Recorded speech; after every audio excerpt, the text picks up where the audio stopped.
Қайырлы күн достар, сіздермен Аяжан. Бүгін сіздермен қамыры езілмейтін өте әдемі жұмсақ манты жасайтын боламыз. Алдымен ыдысымызға жылы суымызды, 1 шай қасық тұзымызды салып, жақсылап араластырамыз. 1 жұмыртқа салып, араластырып, алдын ала өлшенген, електен өткізілген ұнымызды салып, қаттылау етіп, қамыр илейтін боламыз.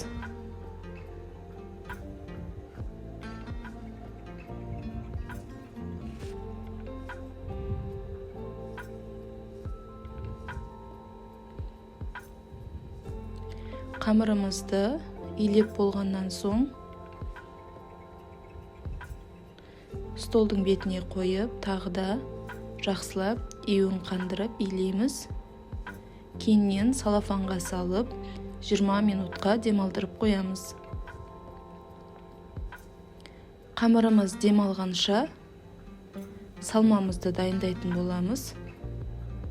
Алдын ала тазартылған пиязымызды майдалап, жіңішке етіп турайтын боламыз.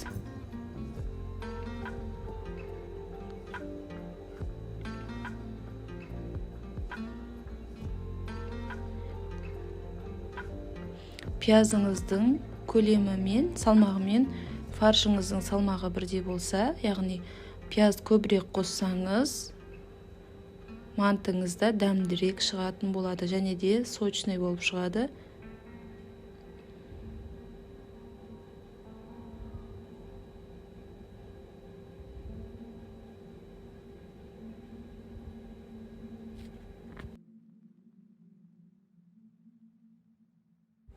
Және де мен картоп қостым. Картопты өз қалауыңызша қоссаңыз да, қоспасаңыз да болады. Картопымызды да майдалап турайтын боламыз.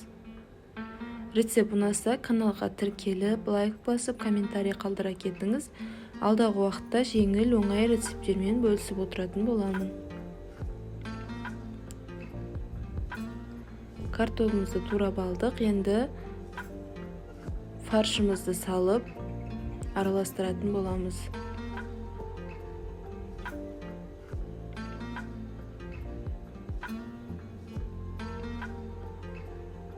Дәміне қарай тұз, қара бұрыш саламыз. Жақсылап араластырып,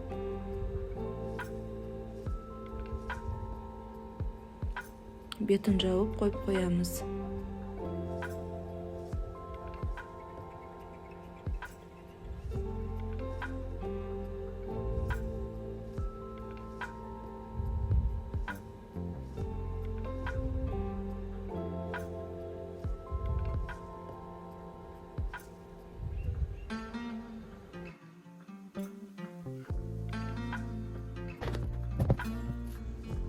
Қамырымызды тағы да бір рет илеп, тағы салафанға салып қоямыз. Кейіннен қамырымызды осылай дөңгелек етіп жаямыз. Мейлінше жұқа етіп жайғандарыңыз жөн.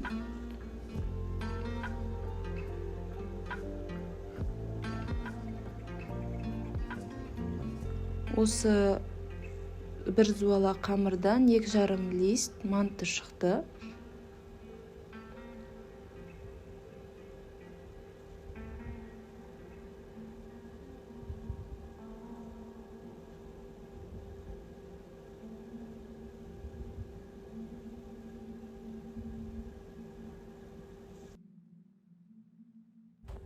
Енді мантымыздың қамырын кесетін боламыз.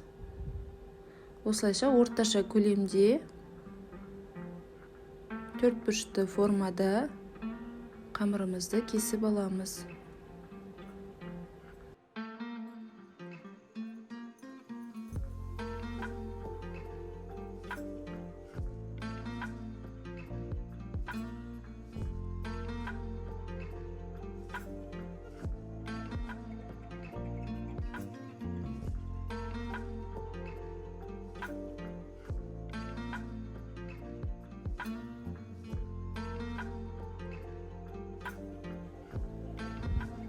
Листтарымызға сұйық май жағамыз. мантыларымыз жабысып қалмас үшін.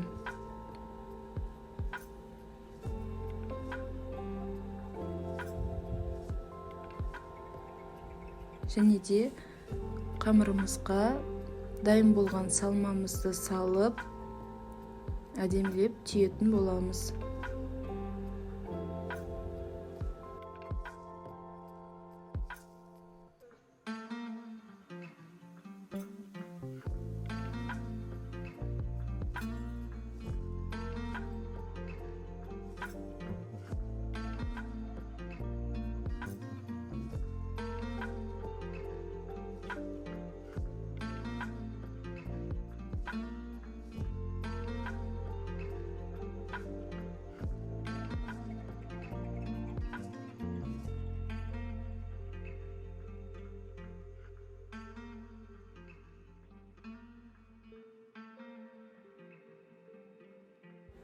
Түйілген қамырларымызды листімізге орналастырамыз.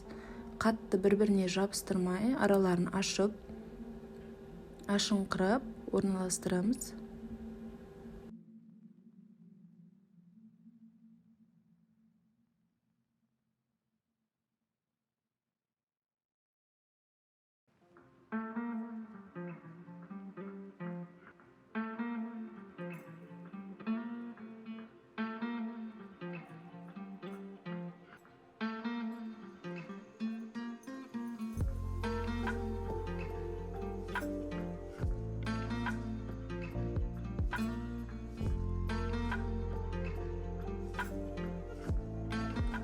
Қырық 50 минутта қайнап тұрған суда пісіріп алатын боламыз. Мінекей мантымыз дайын болды.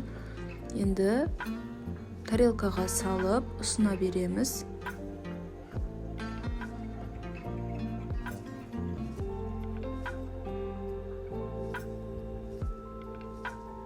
Қамыры езілмей, жабыспай әдемі шықты. Міндетті түрде жасап көріңіздер.